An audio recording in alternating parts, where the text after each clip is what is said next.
Bonsoir, bonsoir, bonjour, c'est Congo News 24.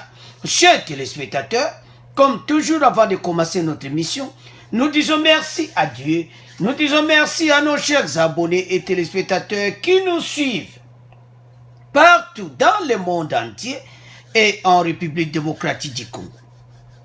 Chers téléspectateurs, soyez les bienvenus à l'émission Nabiso, Auto Solama Solo à RDC. À la une, procès Mukuna transféré au tribunal de grande instance de Kinshasa, Gombe.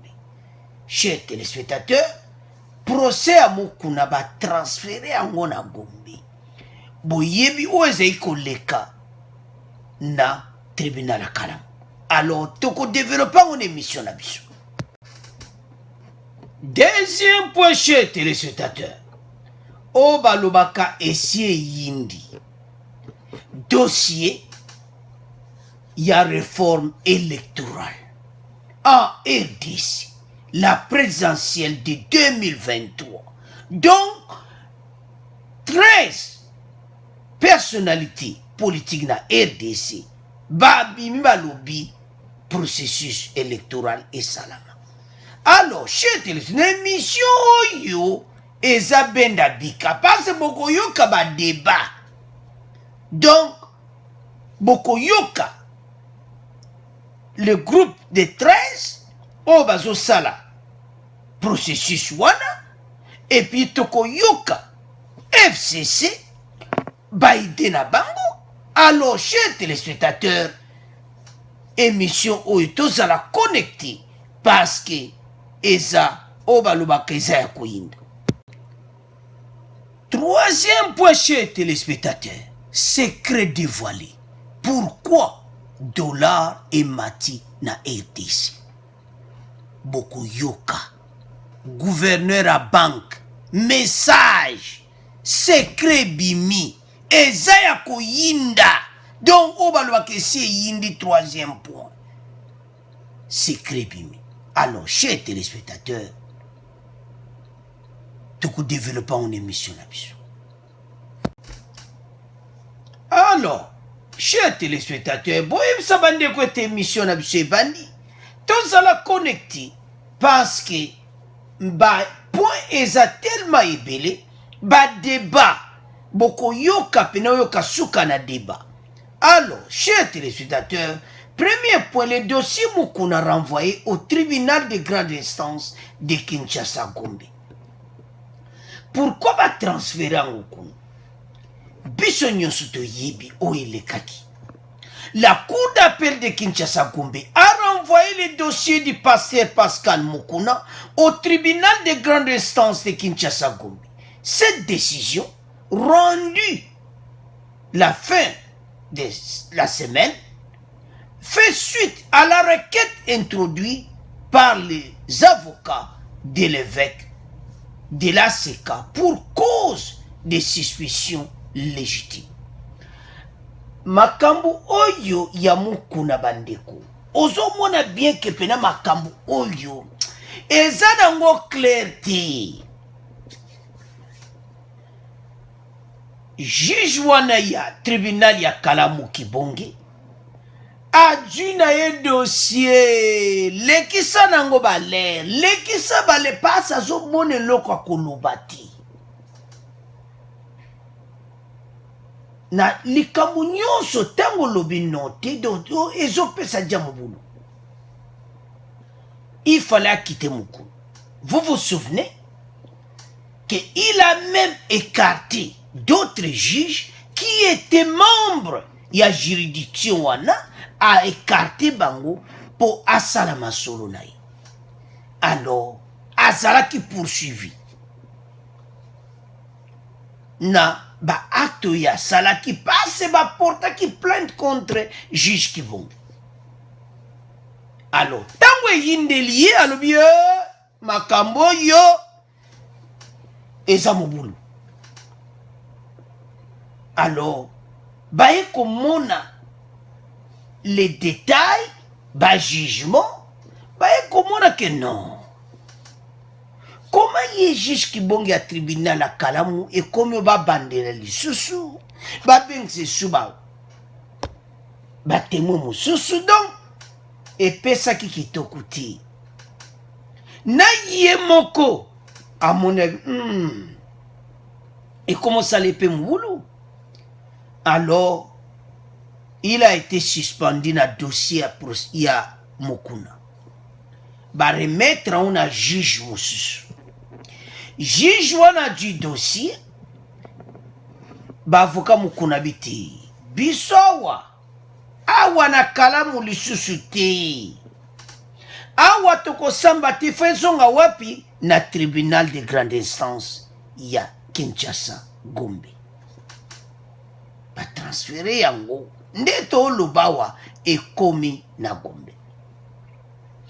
Chers téléspectateurs, Mami Tchibola, vous avez un problème sérieux.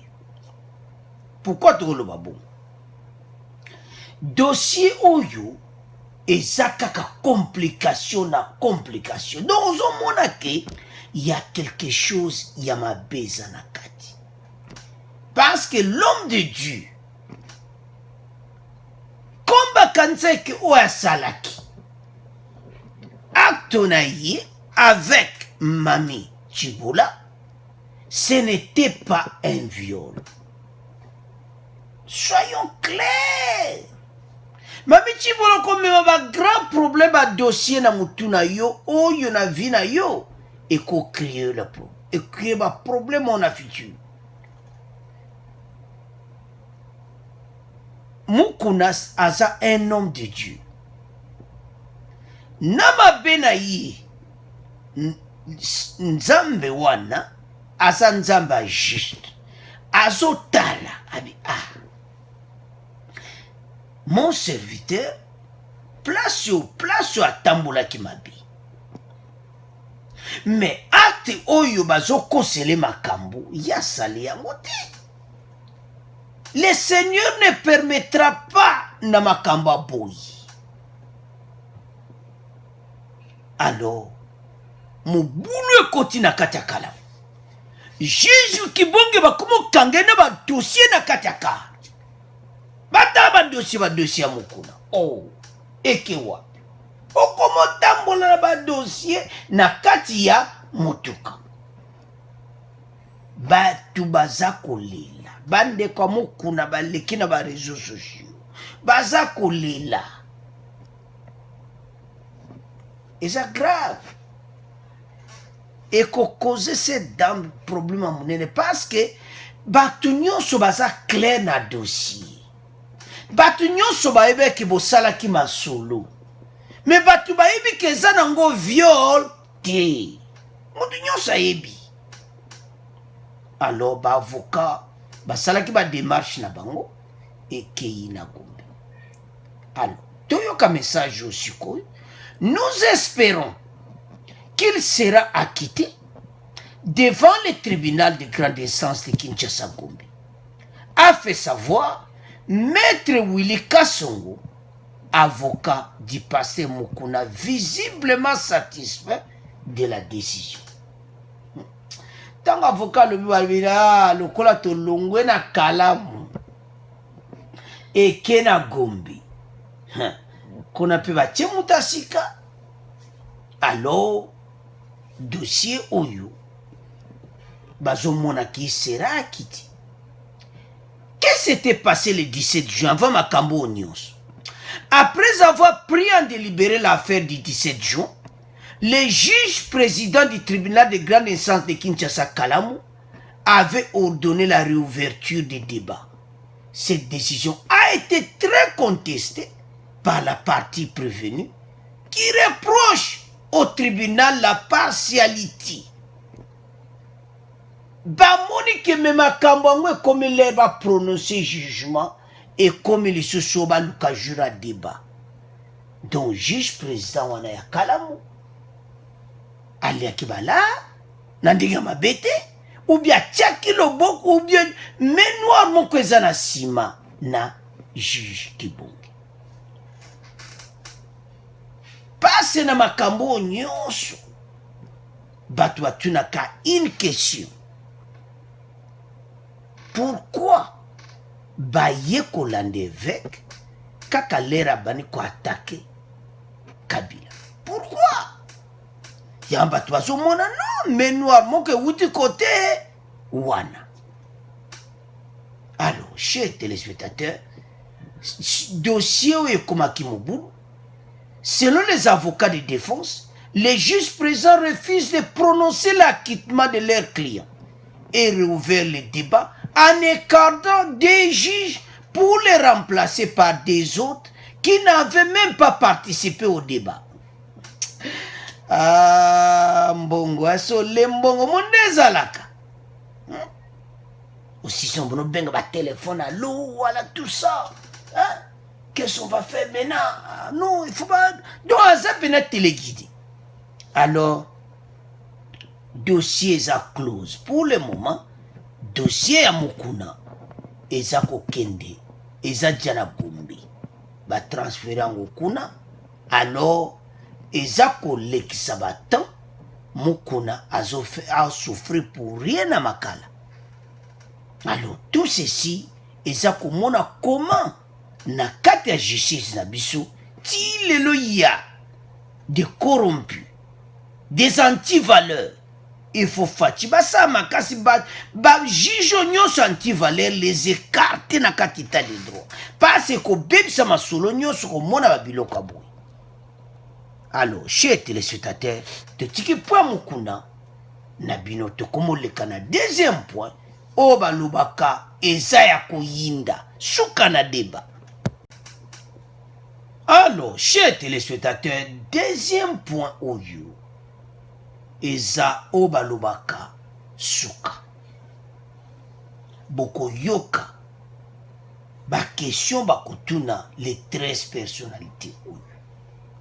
Mais avant to yana point to bano na article po mona makambango eza pena minene.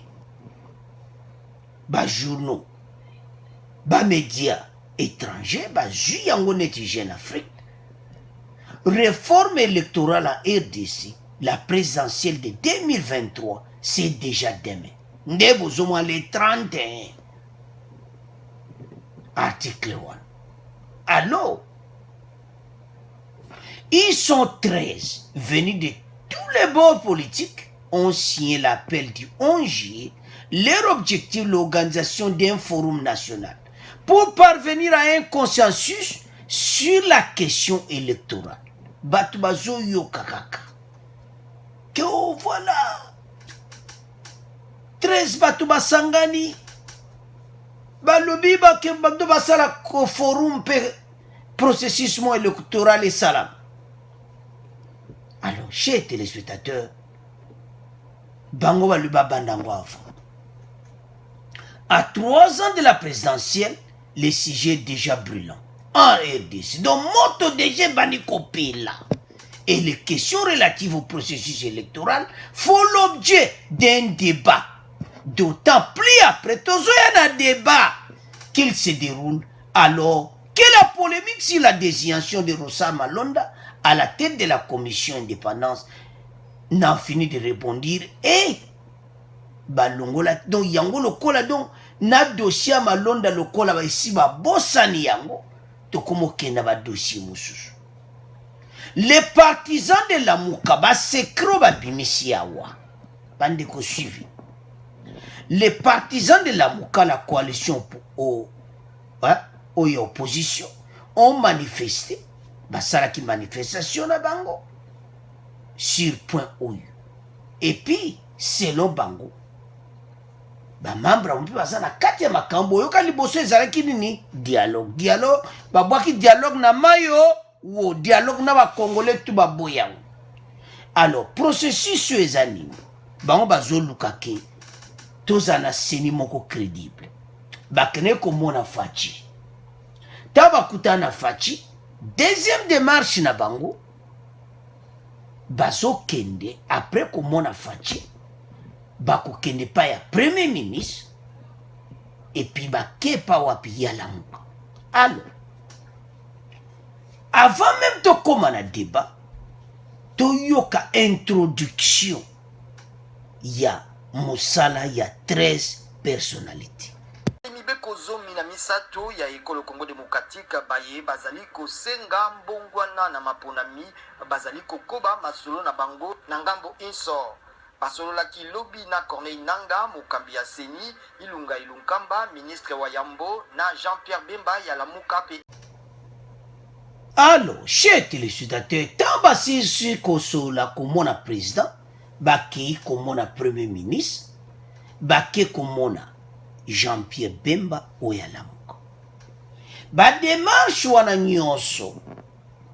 Parce que Bemba Moutazo dirigé par Martin Fayulu pour le moment, na Lamuka.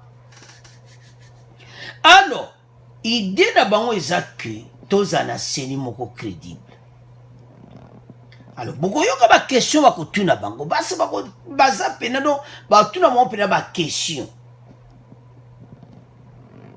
Alors, rencontre wana nyonso, tamba kiawa fachipe ba kutana, y a bien un problème te processus etambo. Ba ke ba kutana premier ministre, ba kei kukutana na ndetolandi wana ba couche nyonso politique.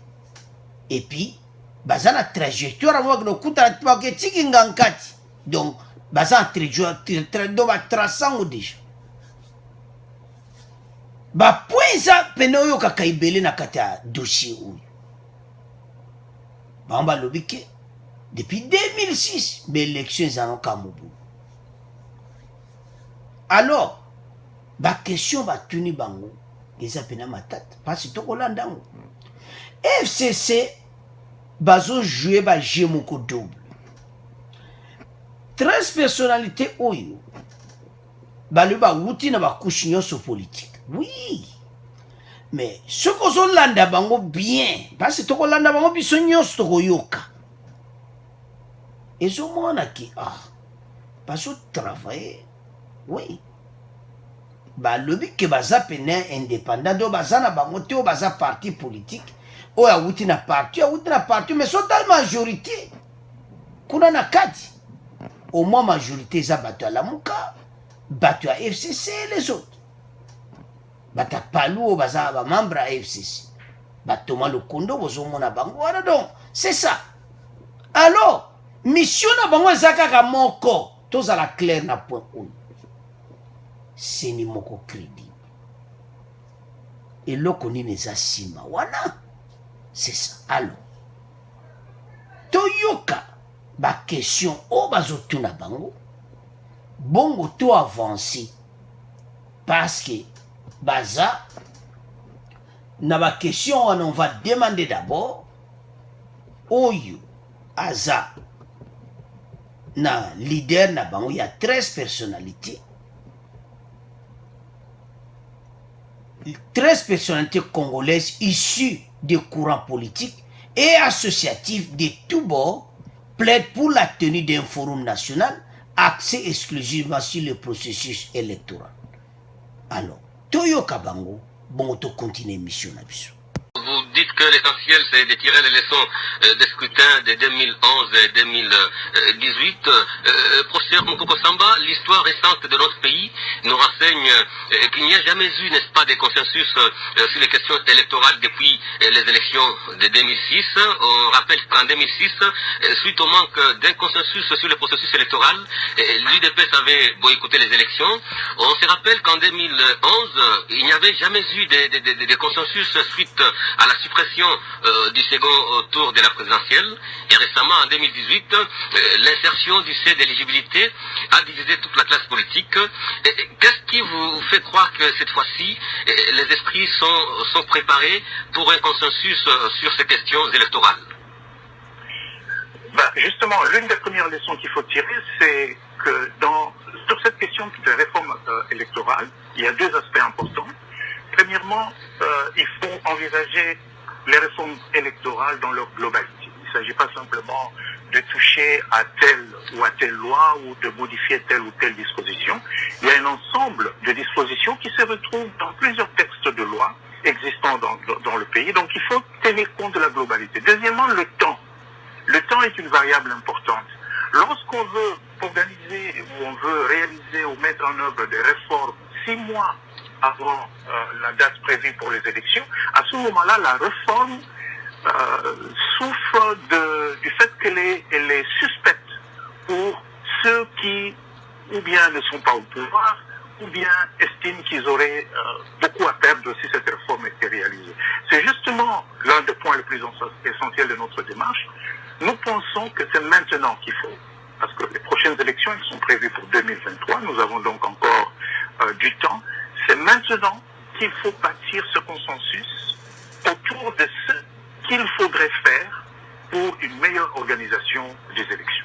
Oui, envisager les réformes électorales dans leur globalité et tenir aussi compte du facteur temps. Mais au-delà de tout cela, on connaît comment la classe politique dans les pays africains conçoit, n'est-ce pas, la CENI. C'est une structure qui a toujours été utilisée par les dirigeants au pouvoir comme un moyen, n'est-ce pas, pour conserver le pouvoir, et par l'opposition comme un instrument pour accéder au pouvoir. Et c'est là au mépris des lois de la République. On a vécu ça dans notre pays et ailleurs. On peut même paraphraser cet ancien président d'un pays africain qui disait qu'on n'organise pas les élections pour les perdre. Professeur, quelle est la capacité que votre démarche détient pour enlever, n'est-ce pas, cette perception de la tête des hommes politiques? Notre démarche, d'abord, je pense qu'il est important à ce niveau de dire deux, trois choses. Premièrement, le groupe auquel j'appartiens, nous ne sommes pas une formation politique, nous ne sommes pas un regroupement politique, nous ne sommes même pas un groupe formel ou qui aspire à le devenir. Deuxièmement, nous avons clairement dit dans l'appel que nous avons signé le 11 juillet 2020, nous avons clairement dit que ces réformes doivent être prises en charge par les institutions de la République, par les institutions politiques. C'est la raison pour laquelle nous avons voulu d'abord être reçus par l'institution président de la République, notamment parce qu'il est le garant du bon fonctionnement des institutions, il est le garant de l'unité nationale. Donc, notre démarche pour le moment, après avoir été reçu par le chef de l'État, c'est de rencontrer les animateurs des autres institutions, mais aussi les animateurs politiques, les animateurs de la société civile, sur la base d'un cahier de charges précis que nous avons, et laissez-moi vous dire, ce cahier de charges ne touche à rien d'autre qu'au processus électoral.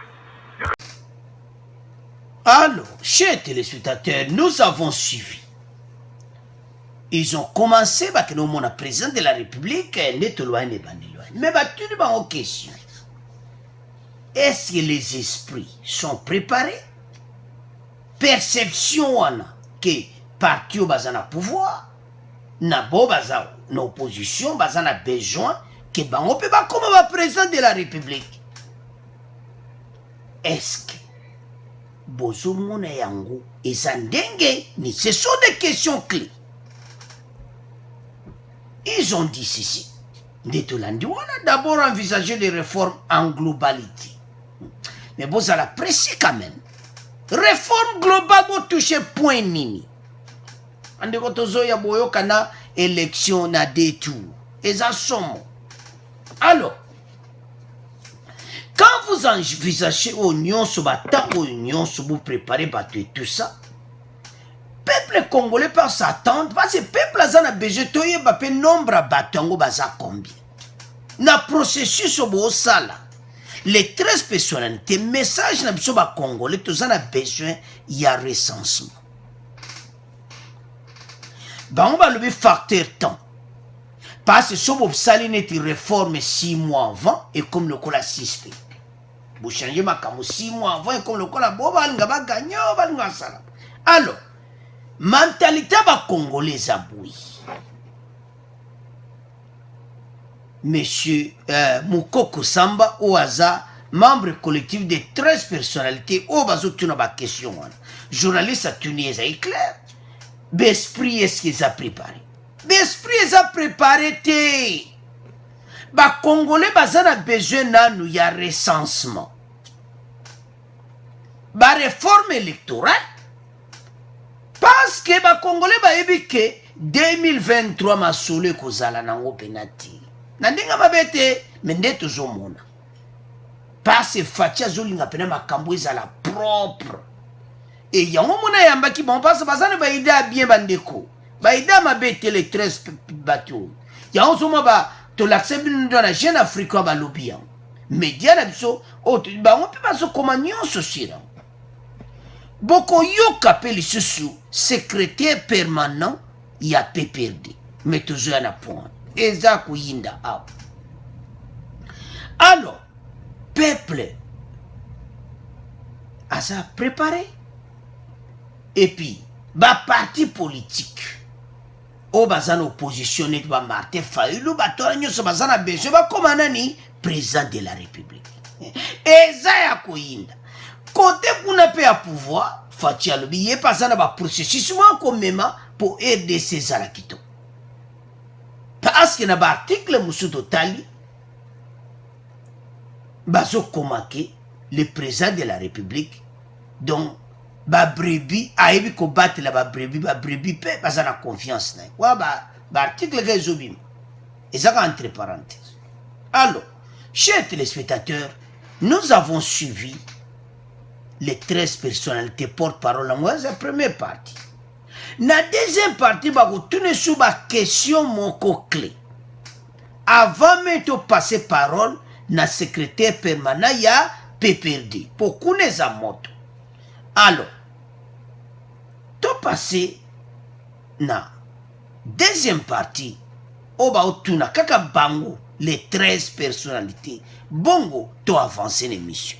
Il y a donc de la part de l'autorité organisatrice des élections dans ce pays la prise de conscience qu'il y a un certain nombre de choses qui, sur la base justement de l'expérience récente de ces dernières années, méritent d'être retouchées pour renforcer la neutralité, l'indépendance de la CNI et pour améliorer la transparence des élections. Les acteurs politiques qui ont reçu ce rapport, en principe, devraient en débattre. Et ce train de débat, de construction d'un consensus national que nous avons voulu, si vous voulez, pousser un peu plus en le faisant d'une manière volontaire. On n'est pas mandaté, personne d'entre nous n'a été mandaté. Nous nous sommes rencontrés parce que nous sommes des Congolais, parce que même si nous appartenons à différentes formations politiques ou même si nous n'appartenons pas à des formations politiques établies, nous avons l'habitude de nous rencontrer, de discuter et de changer du destin de notre pays. Oui, professeur, vous le faites de bonne foi, c'est vrai, mais est-ce que vous vous amenez avec des idées, avec des propositions, n'est-ce pas, qui vont rassurer les tenants du pouvoir et ceux qui sont dans l'opposition? En fait, nous nous basons sur l'expérience du passé. Ce qui importe pour la classe politique comme pour la société civile, c'est d'établir, n'est-ce pas, sur des idées qui peuvent permettre à ceux qui sont au pouvoir de conserver ces pouvoirs le plus longtemps possible et ceux qui ne sont pas au pouvoir de pouvoir accéder au pouvoir. Est-ce que vous vous apportez avec des idées qui vont rassurer les uns et les autres? Je pense bien que oui. Je vais vous donner quelques éléments simples. Tout le monde sait que depuis 2006, les élections dans notre pays coûtent excessivement cher. Nous savons également, un deuxième fait simple, la Constitution, elle prévoit l'organisation du pouvoir au niveau des entités territoriales décentralisées. Mais les élections locales, municipales et urbaines n'ont jamais été organisées depuis 2006. Si nous voulons les organiser aujourd'hui, dans les dispositions telles qu'elles existent encore au niveau de la Constitution, eh bien nous allons créer à peu près un peu plus de 11 000 nouveaux postes d'élus locaux, municipaux et urbains. Alors bien qu'on voit que les provinces ont beaucoup de mal à fonctionner conformément aux dispositions existantes pour le moment. Alors, il faut bien que l'on discute de la faisabilité de ces élections locales. Est-ce que nous les faisons tels que prévus dans les textes, dans leur état actuel? Est-ce que nous modifions ces textes pour qu'un jour les élections locales puissent avoir lieu dans des conditions qui soient plus ou moins réalisables et que la viabilité de ces institutions locales qui vont être mises en place ne soit pas handicapée dès leur naissance? Voilà le genre de questions dont nous pensons que nous pourrions effectivement discuter. Merci, maître. Alors, chers téléspectateurs, nous avons suivi. On va lever que les autorités basent en la prise de conscience, renforcer l'indépendance de la CENI, Ils ont dit encore, nous ne sommes pas mandatés, Tokutani, Tozaba Congolais, Tozakuiti. Mais l'autre, Toloba Awe Zamakamoko, très important, on est au Landiwan. Baïde au bango bazanango, parce qu'il faut pas la baïeba, et l'autre, on est parti au pouvoir balingi, et l'autre, on est une opposition balingi. Parti au pouvoir de Fatia Zawana, bazana besoin ba continuer ti 2028. Nandega mabete. Alors, na côté opposition, bazana besoin que ba kota na présidence. Doba Martin Fayulu batwana nyonso, bulla bango ezake fati place wana ngana besoin na zalawana. Nandega mabete ezani ni match ezobetama. Il y a un bango question, les 13 personnes. Bon, la question va tuni clé.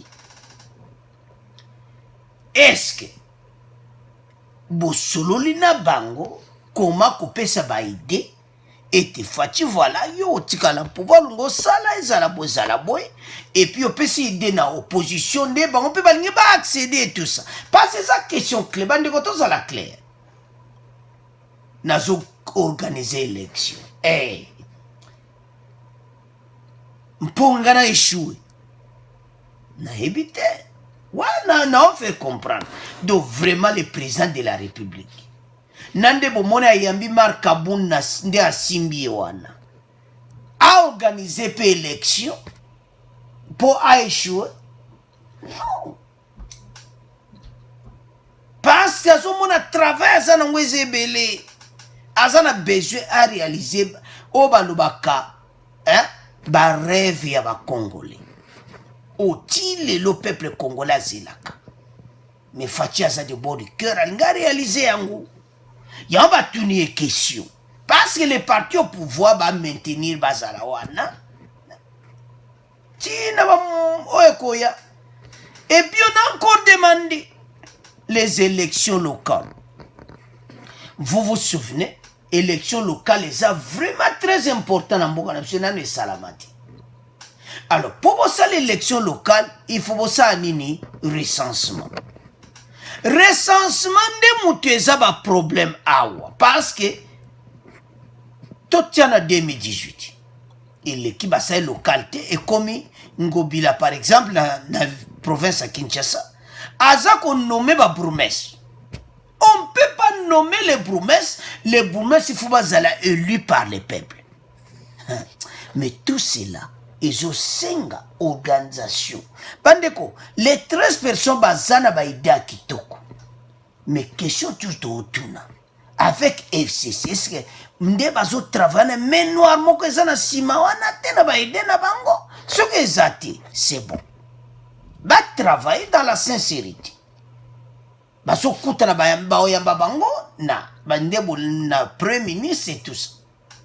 Mais eloko zomo na clair ezaki mais noir moko kozala et tout ça bato bazo bao douter moi mukeme eloto senga bazala honnête na oyo bazakusa.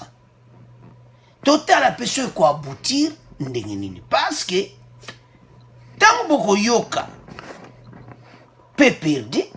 Ça peut pas boule muso ba tuni bango pe perdre ba tuni ona question ya malonda et ça sont mon émission yozo ka mudu benazo betane a devienne question ngo donc elekina okana ndenga mystique. Alors parce que baza batu moko très très compliqué parce que peut perdre bazana besoin na mission na bango bazonga na pouvoir. Alors que Congolais a bouillé. Parce que introduction à Ronsarma l'on des salaki moko abashini. Mais bah yo comprendre que simbi tata ba Congolais ba comme matata. Menga no sa l'émission, son hôtel ba commenter ozoma ke batu yo baza batu ko sakansu na Congolais ti. Congolais fungoli mission na ndenge moko. Soko zane be mission na ya ko kosaka ozana problème sérieux. Boya ndé ba vraie info. Parce que les Congolais sont une information parce que les Congolais sont clair. Il y a un conseil à Bandeko. Ou est-ce entre parenthèses? Il y a qu'une information à solo. Pour les Congolais, basi bafungoli miso ya ndenge moko kosataka obanaka bia oyo te bon wana ezaka entre parenthèse. Alors batu ya FCC ekomi tour toyoka PPRD bo comprendre kaka bango baza toujours na baide na bango mais bakotuna bakestion moko eza ya koyinda na émission oyo. Alors toyoka et PPRD Maître Ferdinand Kambere, secrétaire permanent adjoint du PPRD. Toyoka sikoyo Maître Kambere, bon, on va comprendre. Bongo, to continue mission na biso. Merci, Maître Ferdinand Kambere, secrétaire permanent adjoint du PPRD, parti membre du FCC. Comment vous réagissez à cette initiative de ces 13 personnalités qui plaident pour la tenue d'un forum national axé uniquement sur le processus électoral? Merci, Dimaté, pour cette opportunité que vous nous accordez. Merci aussi pour le professeur Mukoko qui vient d'intervenir. Je suis sûr que l'intervention du professeur rassure plus que ce que nous avons lu dans les réseaux sociaux, l'appel à faveur d'un consensus, et le consensus que les signataires, sinon les 13 signataires, pensent que ça doit passer par un forum. Donc, de sorte d'assises pour recommencer, bien qu'il précise que ça sera limité rien que sur les réformes électorales. Non, je viens donc de suivre avec intérêt le professeur Mukoko, qui, je pense, logiquement, tout ce qu'il présente plutôt comme tableau, en affirmant d'abord le principe que ces réformes passeront par les institutions. Je me demande alors à quoi vient faire ici ce forum autre, parce que les débats au niveau de l'Assemblée nationale sont au quotidien. Encore ici que je vois l'initiative appartient plus aux députés nationaux qui sont signataires de cet accord. Je crois qu'ils ont le droit constitutionnel d'abord de l'initiative de toute réforme. C'est leur droit. Toutes les belles idées qui viennent d'être avancées par le professeur Mukoko, ce sont des idées effectivement entendues, parce que depuis que nous avons la Constitution de 2006, nous déplorons toujours que les politiciens soient là pour présenter un scénario comme si la politique n'est faite pour les politiciens et non plus pour la population. Par exemple, j'ai vu que là-bas on proposait que nous revenions au système de 2 tours, mais le professeur revient là-dessus. Pourquoi on est allé au premier tour? Parmi un des motifs importants, c'était le coût qui est très cher lorsqu'on le fait 2 fois pour élire un président. Mais Ferdinand, ouais. Oui, vous semblez saluer ces idées parce que vous affirmez que c'était des idées qui étaient attendues. Et actuellement, les divergences persistent sur les cas Ronser Malonda et on sait que le FCC a une position qui est opposée à celle des autres organisations politiques et de la société civile. Est-ce que vous serez, parce que vous saluez ces idées, est-ce que vous serez disposé à une éventuelle concession par rapport à cette question de Ronser Malonda? Parce qu'en fait, ce que vise la démarche de ces personnalités, c'est un consensus sur les questions électorales. Oui, c'est pourquoi nous disons, pour nous, un dialogue ou genre forum est inopportun. Pour nous, nous encourageons plutôt les élus à aller dans les démarches, et ils sont dans les institutions, où peuvent se passer ces réformes-là. Ce sont des réformes entendues, mais pour ça, ils n'ont pas besoin d'un forum. Mais maintenant, vous dites, pour la question de Rossa, encore une fois, vous le savez, Guy Maté, vos auditeurs bien qu'après les élections de 2011, on a dû faire des réformes profondes à la CENI pour garantir un peu plus de neutralité, pour donner à la CENI un peu plus de neutralité, et que même la société civile a été incorporée comme composante dans la désignation des membres de la CENI. Alors, on est aujourd'hui, au lieu qu'on aille à profondeur pour voir là où les réformes de 2015 se sont arrêtées, comment on peut évoluer pour assurer encore davantage, qu'on se déchire autour des individus et non autour des principes. Parce que comment expliquer que par exemple aujourd'hui, alors que l'article après les réformes de 2013 civil a été intégré et qu'il est dit clairement que pour les 3 postes, les sous-composantes de la société civile, ce sont les confessions religieuses, ce sont les organisations de défense des femmes, ce sont les organisations qui s'occupent de l'éducation électorale et civique. Donc, des sous-composantes connues. Qu'aujourd'hui, les confessions religieuses, et particulièrement l'Église catholique et protestante, nous ramènent dans un débat comme s'il y avait un débat à ce niveau-là. Maître Président Caméré, c'est justement ça les problèmes des fonds. Est-ce que les esprits sont préparés à se faire mutuellement des concessions à l'issue de cette démarche que proposent ces 13 personnalités?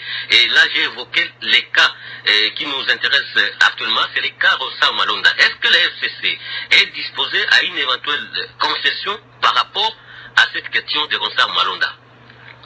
Mais si on respecte la loi, l'article 10 de la loi qui organise le fonctionnement de la CENI, franchement, si on respecte la loi, le FCC n'a rien à voir dans la désignation, parce que la désignation, c'est au sein des composantes. Et ici, nous venons de dire que c'est la sous-composante de la société civile, confession religieuse, à laquelle appartient la désignation de celui qui est le premier à désigner le président de la CENI. Là, ce sont les confessions religieuses. Mais les théâtres auxquels il faut participer à Béchon et les autres, c'est ça qui nous étonne. Nous, FCC, on n'a rien à voir. Nous devons plutôt participer à la composition de la CENI par rapport aux membres de la majorité à l'Assemblée nationale. Et à ce moment-là, ça sera le vice-président de la CENI, à ce qui nous concerne, ça sera le vice-rapporteur, ça sera le secteur. Donc les 6 postes, ça nous concerne. Me dire que si nous avons des concessions à faire, nous n'avons pas de concessions à faire si on respecte la loi est claire, là-dessus, ça ne devait pas être le débat d'individus. On a besoin donc de composer ce bureau de la CENI et laisser la CENI, par exemple, participer à cette œuvre que nos députés ici ont commencé avec d'autres personnalités comme le professeur Mukoko et les autres de la société civile pour impulser rapidement les réformes à faire pour que les élections qu'on va connaître en 2023 soient différentes de celles qu'on a connues en 2018, en 2011 et en 2006. Alors, chers téléspectateurs, nous avons suivi. On a la première partie, toujours sur la deuxième partie, il y a Maître Kamberi. Alors, secrétaire adjoint permanent à PPRD. Donc, on a eu bah, tu n'es pas question à journaliste. Parce que, question ya malonda donc a dévié ngondenge moko journaliste habité ngana kotuna ngolisu. Mais avant tu yana malonda tolanda awa. Les idées, est-ce qu'ils entendent? Bango a lui qui vraiment sepeli nango, mais forum eza inoporta. Boy forum. Mais sepeli na message ya les 13 personnes.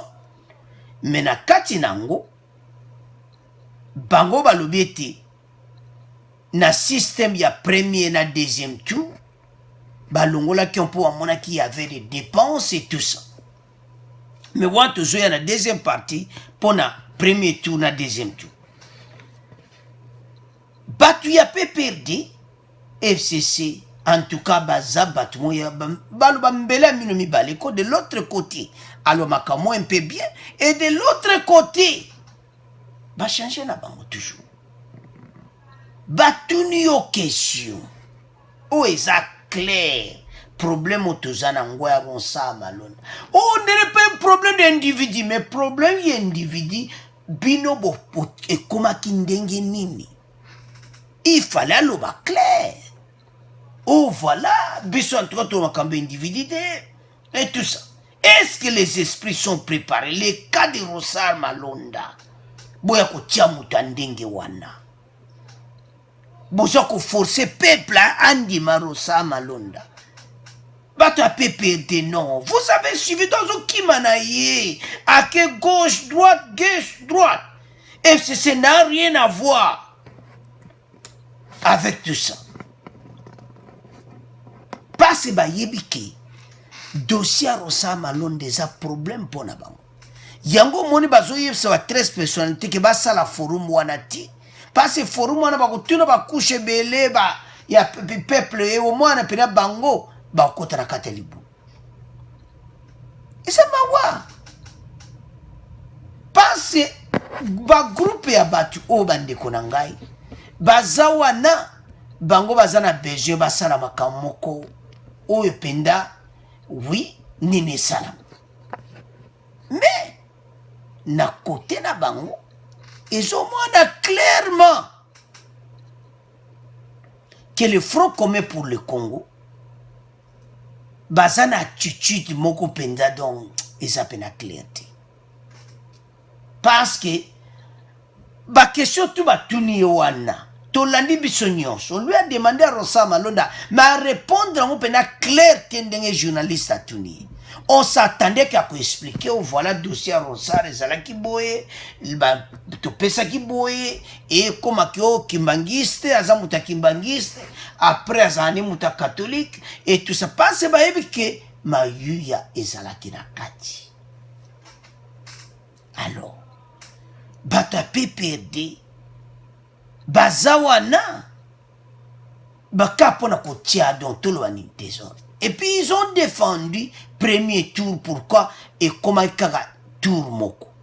Parce que selon bateau na processus dans malingi deuxième tour ezonga. C'est-à-dire premier tour eleki, deuxième tour tête à tête tozakana bateau mibal. Pourquoi deuxième tour? Parce que deuxième tour est un peu clair. Parce que premier tour est toujours des profita kinam. Alors détourner yangwana bango bazo sepela na yangote. Dans les FCC bazana problème sérieux bandeko. Même jeune Africa lobiango. Alobi que situation wana ezapenda donc côté à FCC bazana problème au balwaka problème sérieux. Parce bandeko oyo bango batali circonstance ndeni ma élection le cas dans le passé bangi élection mon kitoko mais peut perdre bolandi wana à que gauche à que droite non répondre clairement réforme à 2016 oyo bango basalaki ezaki nini oyo na 2016 wana baye kolongola des tours. Parce que en 2011, et ça là, baye kolongola yango po ezaka tour moko na 2018. Mais kopa ngope esimbe nango te. Nzamba lobi makambo to bosala. Botala kaka bandiko. Soki lelo Shadari abimaki président de la République. Les dauphin passe, ça peut être arrivé. Mais Nzamba malamu. Shadari à la tête de l'État. Mais yaka ndemoko. Ma moi makambo to mona même état de droit bloko to mona ngote. Tonto zakana même système. Lelo Shadara comme lobakio. Et comme dictature. Makambo est changé. Alors, chers téléspectateurs, Toyoka, les sous débattés par la PPRD, bon auto avancé. Nous avons évoqué la perception des dirigeants politiques sur les questions électorales. Nous avons rappelé comment l'ancienne majorité présidentielle a imposé l'unique tour à la présidentielle depuis 2011. Comment cette majorité a imposé les seuils d'éligibilité en 2018. Cette attitude ne va-t-elle pas constituer un obstacle à la démarche de ces 13 personnalités, Maître Ferdinand Kambere? Non, je pense que les réflexions, c'est à l'interne. Au sein des institutions, ce débat peut se dérouler clairement. On sait qu'à passant de 2 tours à 1 tour, l'argument fondamental pour ceux qui ont impulsé ces réformes, c'était que nous soyons à même si les fonds ne viendront pas de l'extérieur, d'organiser les élections de manière souveraine. Ça avait été dit. Et que pour nous, en plus du fait que le président élu, qui lui en réalité n'est pas le chef du gouvernement, mais il est le chef de l'État qui veille sur le bon fonctionnement des institutions. Lorsqu'on le fait élire à 2 tours, on l'a vu même en France aujourd'hui, le débat existe, alors qu'il doit passer partout. pour faire la campagne et faire des promesses de campagne, et il a toujours tendance à vouloir influencer ou à influencer les chefs du gouvernement ou faire ombrage sur les chefs du gouvernement. C'est ça le mal qui est dans les systèmes, souvent à détour. Alors qu'on aurait bien voulu que le rôle que tout le monde a réclamé depuis l'indépendance, qu'un chef du gouvernement soit différent du chef de l'État, que nous ne reculions plus. Et justement, le débat a eu lieu au sein des institutions. Et l'argumentaire que vous évoquez là n'avait pas convaincu l'opposition. Est-ce que vous pensez que cette fois-ci, parce que vous pensez que ce qui est essentiel, ce sont les principes, vous pensez que ces principes qui seront débattus au sein des institutions vont mettre tout le monde d'accord cette fois-ci? Vu qu'il y avait une forte campagne d'intoxication contre les institutions à l'époque, c'était même financé. Donc il fallait utiliser les louchas, il fallait utiliser. On a eu au moins grâce à la perspicacité de l'ancien président de la République et aussi à ceux qui étaient dans les institutions, on a réussi quand même à résoudre ce défi et à aller aux élections organisées. Vous avez parlé ici d'un ancien président qui a dit on ne perd pas les élections qu'on a organisées. Mais Joseph Kabila Kabange, les élections organisées sous lui, on les a perdues, vous le savez, et il a fait la passation du pouvoir au sommet avec quelqu'un qui venait de l'opposition. C'était à saluer. Nous, on a un processus quand même qui a connu un parcours.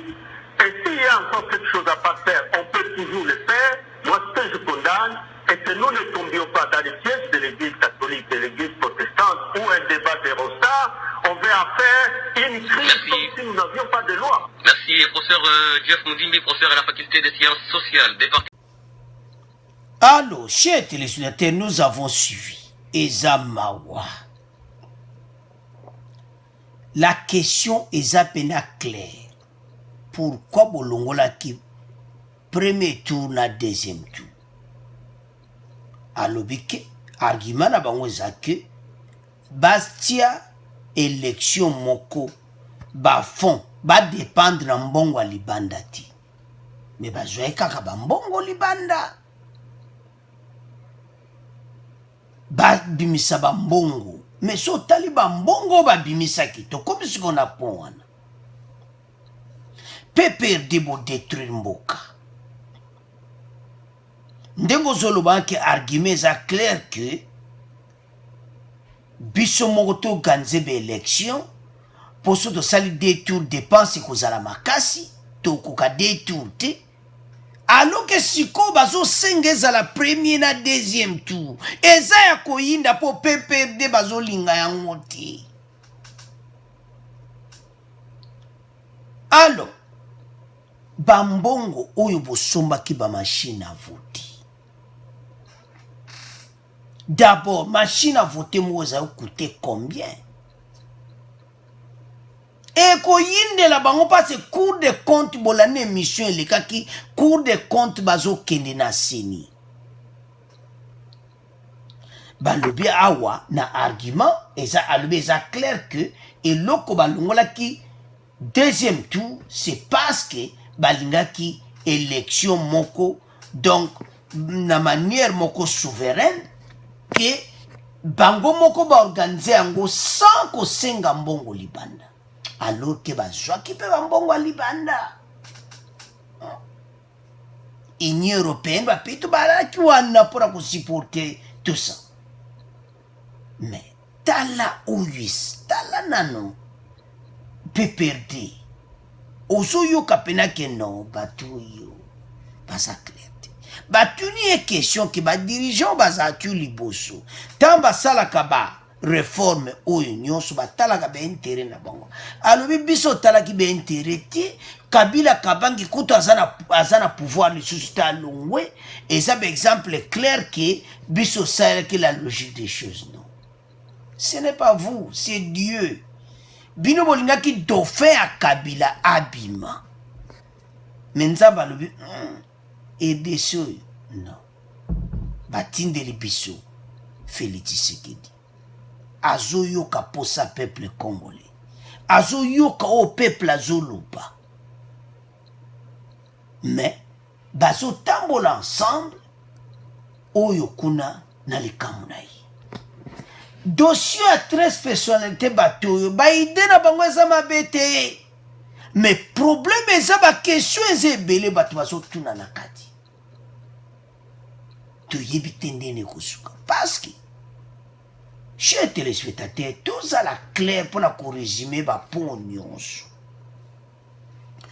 La RDC a besoin y a recensement. Donc on peut savoir exemple. Pays cause à la boité. Surtout ni bateau bazana ba attestation de naissance à RDC belé bazate. Donnons l'exemple. Bokena borfelina. Tout ça mon borfelina c'est belle la Kinshasa. Baye baye kotika mwana babwakaki. Un bébé a botami.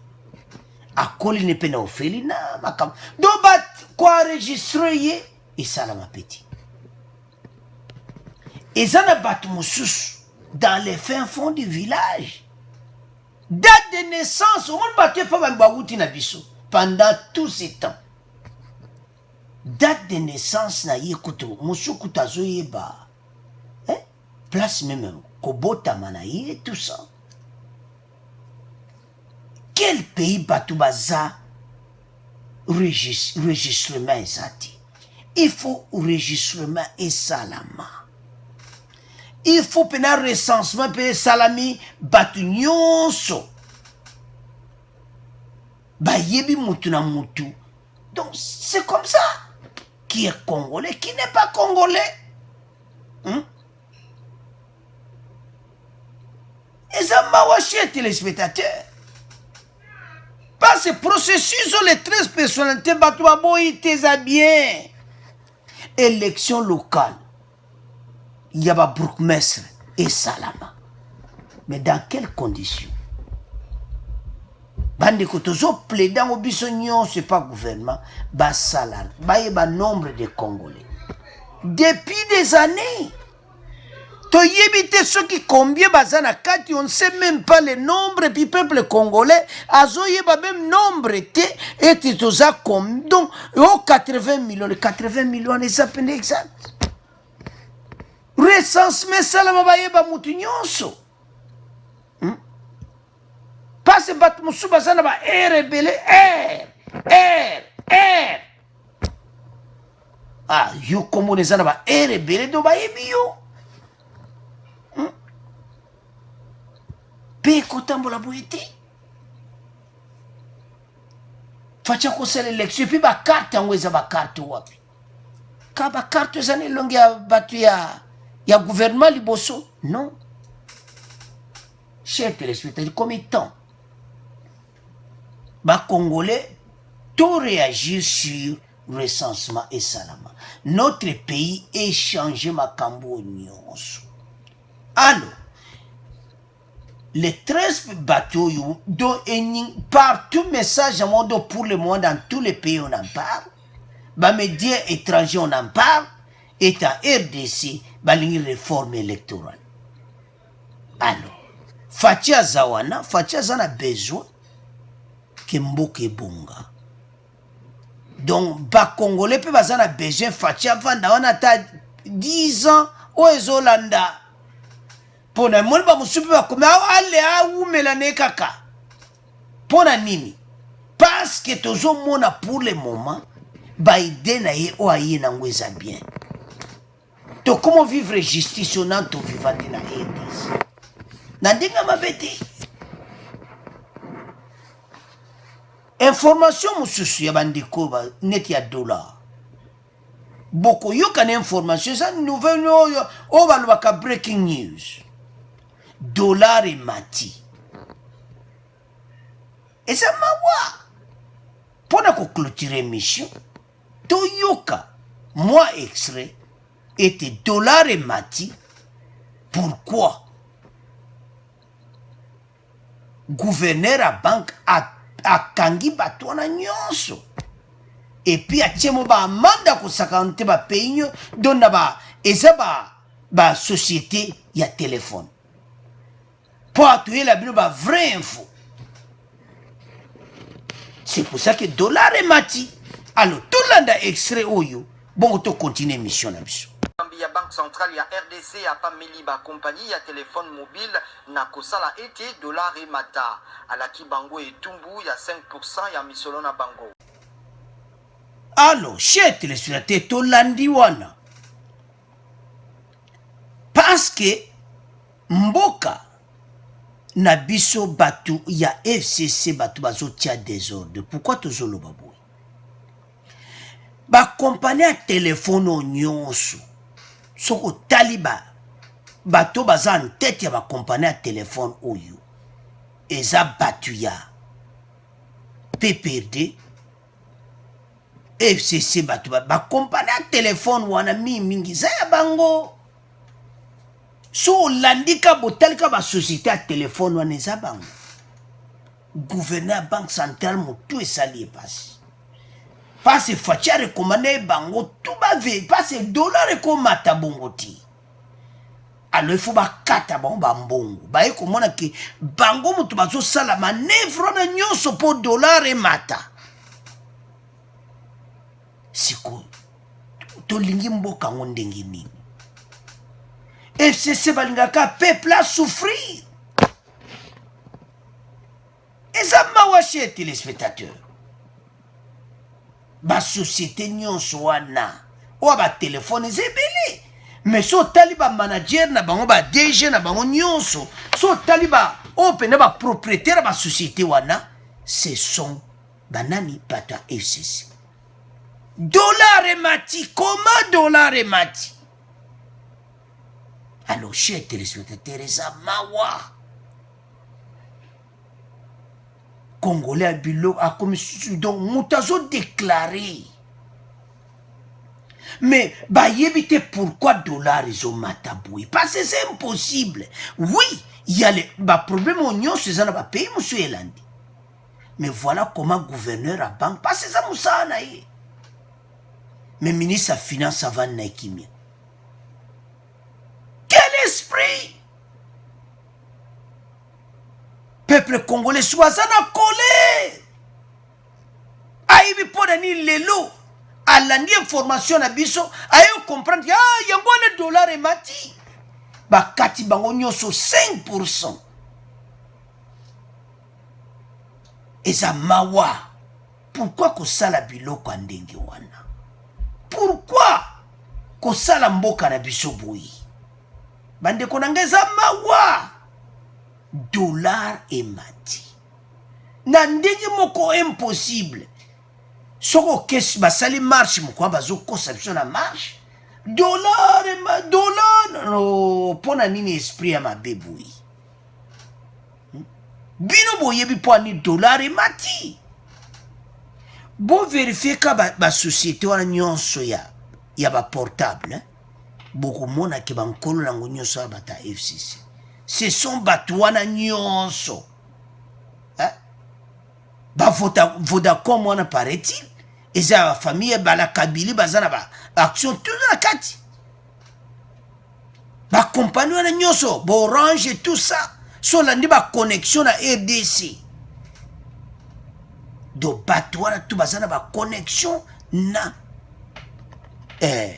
gouvernement ou aliposo. Alors bande ko za mawa comme on a pays que battement bazo tchaka mubulu na katamboka. Alors chers téléspectateurs eza mawa. Pona bande ko ba esika committant to comme résumé mission na biso. Premier poto lo baki pone évêque Mukuna boye bike ni na ezaki na kalamu batino skona Gombe. Alors kuna to yeba kozala kiti. Deuxième point to lobi oyo yindi ya réforme électorale les 13 personnes. Et puis troisième point et ça oyo ya dollar et matina RDC. Peuple congolais a moni clair na yango. Alors chers téléspectateurs, bon abonnez massivement. Au revoir, à la prochaine.